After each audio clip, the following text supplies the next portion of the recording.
Hello, नमस्कार मित्रांनो. तुम्हा सर्वांचं स्वागत आहे LNN academy, that is learn next nursing.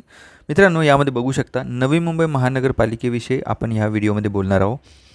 आपल्याला माहिती आहे की कोर्टामध्ये, हायकोर्टामध्ये ही केस चालू आहे. नवी मुंबई महानगरपालिकेमध्ये जवळपास 479 ओके एवढे जे कर्मचारी होते आउटसोर्स पद्धतीनं किंवा कंत्राटी पद्धतीनं बरेच 10 ते 15 वर्षापासून ते काम करत आहेत. ओके, आता रिक्रुटमेंट आली. जवळपास 668 पदाची नवीन जाहिरात आली होती.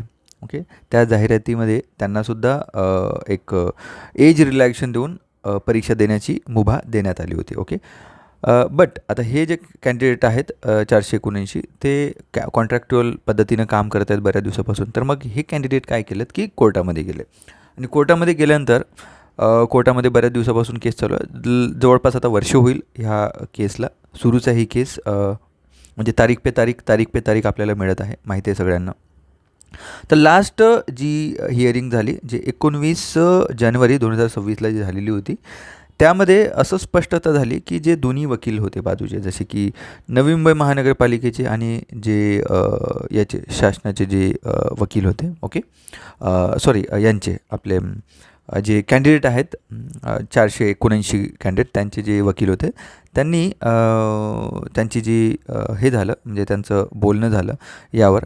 आणि 13 जानेवारीला कोर्टाने आदेश दिला होता की बाबा की ह्या 479 लोकांना कशा पद्धतीनं तुम्ही NMMC ॲब्झॉर्ब करून घेणार, या कसं नियमित करता येईल याचा जो रोड मॅप आहे तो मागवण्यात आला होता.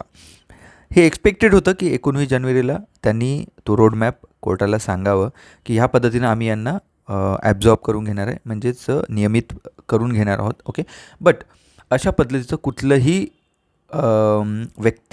युक्तिवाद यामध्ये झाला नाही. कशामध्ये? आपल्या 19 तारखेच्या जजमेंटमध्ये.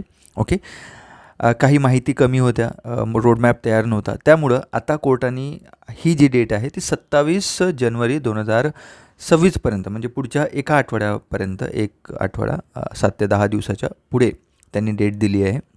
आणि आता एक्सपेक्टेड आहे की 27 जानेवारीला काहीतरी याच्यावर डेफिनेटली जो रोड मॅप आहे तो आपल्याला बघायला मिळेल. आय होप सो की बरेच मुलं वाट बघत आहेत की ॲटलिस्ट नवी मुंबई महानगरपालिकेने यावर जर निर्णय दिला, ॲटलिस्ट रिझल्ट तरी दिला, रिझल्ट लावला, म्हणजे आपल्याला कळेल की आपला नंबर या लिस्टमध्ये येणार की नाही येणार. ओके, त्यावरून मग आपण पुढच्या परीक्षेचे अभ्यास सुरू करू शकतो. पण आता मी तुम्हाला सांगतो आहे की जवळपास मला वाटत नाही की 27 तारखेला सुद्धा याच्यामध्ये डेट दिलेली आहे. 27 जानेवारीपर्यंत स्थगिती दिलेली आहे. 27 जानेवारीपर्यंत पुढचे सगळे जे स्थगिती आहे अँड एव्हरीथिंग जे मागचं जे आहे ते चालू असणार आहे. 27 जानेवारीला आपल्याला पुन्हा एकदा हिअरिंग आहे हायकोर्टाची, आणि त्यामध्ये डेफिनेटली वी एक्सपेक्ट की जे नवी मुंबई महानगरपालिकेचे जे वकील आहेत, या नवी मुंबई महानगरपालिका काहीतरी रोड मॅप कोर्टाच्या समोर ठेवेल आणि उत्तर मिळेल की कशा पद्धतीने यांना रेग्युलराईज करण्यात येईल. Okay, I hope so.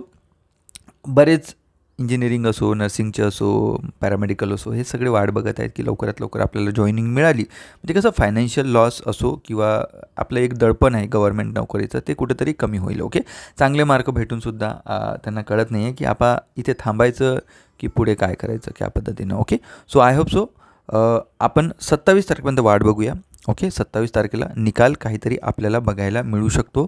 Okay, आणि त्यानंतर यामध्ये मला असं वाटतं जर यावर काही 27 तारखेपर्यंत निर्णय आला नाही तर मला असं वाटते तुम्ही सगळ्यांनी काहीतरी करायला पाहिजे. म्हणजे बघा तुम्ही, कारण काय डेटवर डेट जर भेटत राहिली तर हे प्रकरण पुढं लांबत जाणार आणि कुठेतरी तुमचा संताप निघणार. ओके, हे सुद्धा शासनाला तेवढंच कळायला पाहिजे, महानगरपालिकेला कळायला पाहिजे. तर मला असं वाटतं एकदा तुम्ही भेटा नवी मुंबई महानगरपालिकेला जाऊन. ओके, पुढची जे पण प्रोसेस असेल डेफिनेटली आपण यावर विचार करू, यावर व्हिडिओ आपला येईलच. ओके, तोपर्यंत 27 तारखेपर्यंत स्टे ट्यून करा नवी मुंबई महानगरपालिकेच्या रिझल्टवर. ओके, डेफिनेटली काहीतरी आउटकम आपल्याला 27 तारखेला बघायला मिळेल असं मी होप करतो, आणि तुम्हीसुद्धा होप करा. तोपर्यंत शांत राहा आणि पुढच्या परीक्षेचा अभ्यास करत राहा, कारण DHS मोस्ट एक्सपेक्टेडली तुम्हाला मार्चमध्ये बघायला मिळू शकते. सगळे पदं DHSमध्ये बघायला मिळतील आपल्याला. ओके, गट क आणि गट ड चे, तर ती अभ्यास करत राहा. आणि ठाण्याचीसुद्धा KDMCची सुद्धा अपडेट आपल्याला लवकरच मिळेल.